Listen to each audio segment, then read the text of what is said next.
அனைவருக்கும் வணக்கம். நான் துரைசிங்கம் பேசுகின்றேன். நான் அவரை சந்தித்ததே ஒரு வித்தியாசமான சூழலில் சந்தித்தேன். எனக்கு அவர் யார் என்று முன்னெல்லாம் தெரியாது.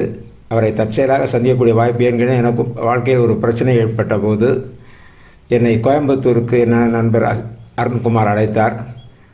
அப்போது அவர் மூலமாகத்தான் அவர்கள் புதிதாக ஆரம்பித்திருந்த சோமசுந்தரம் மெமோரியல் ட்ரஸ்ட் என்பதற்கு என்னை இருக்க சொல்லி சொன்னார்கள்.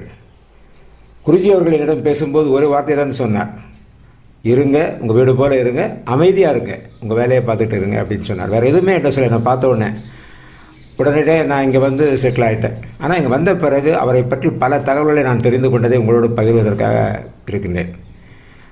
1962 கோயம்புத்தூரில் பிறந்தவர்.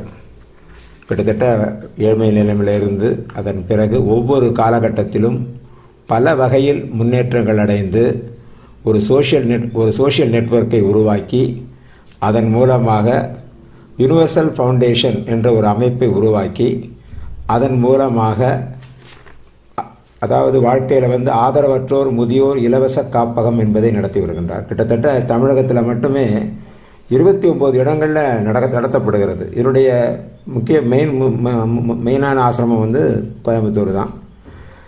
அதில் பார்த்திங்கன்னா அவருடைய செய்யக்கூடிய பணியில் நான் இங்கே சேர்ந்த பிறகு ஒரு முறை அவரை பார்ப்பதற்காக போயிருந்தபோது பார்த்தேன். அங்கே மனநிலை பாதிக்கப்பட்ட குழந்தைகள், அது மாதிரி வயதானவர்கள் அனைவருக்குமே இலவசமாக அவர் அங்கே தங்குமிடம், உணவு எல்லாம் கொடுத்தவர்களை பாதுகாத்து வருகின்றார்.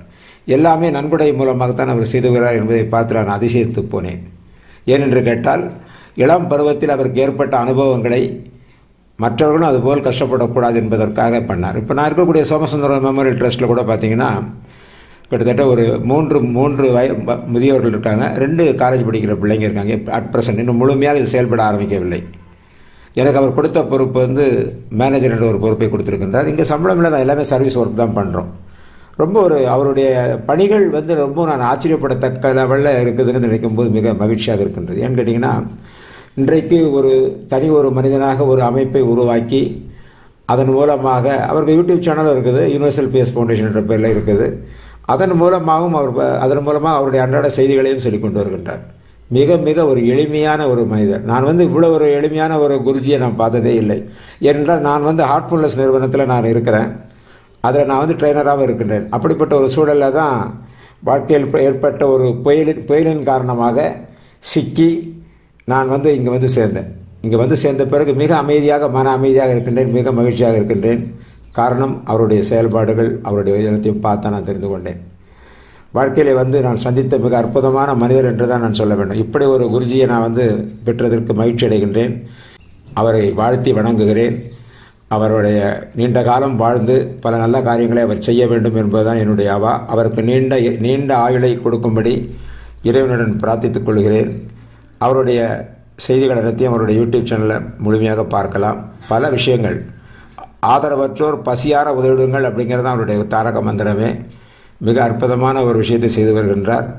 அவருக்கு நம்மால் முடிந்தால் அவருக்கு செய்யலாம். நல்ல கவுண்டன் பாளையம் அன்னூர் என்பது தான் அவங்களுடைய ஆசிரம் தலைமையிடம்.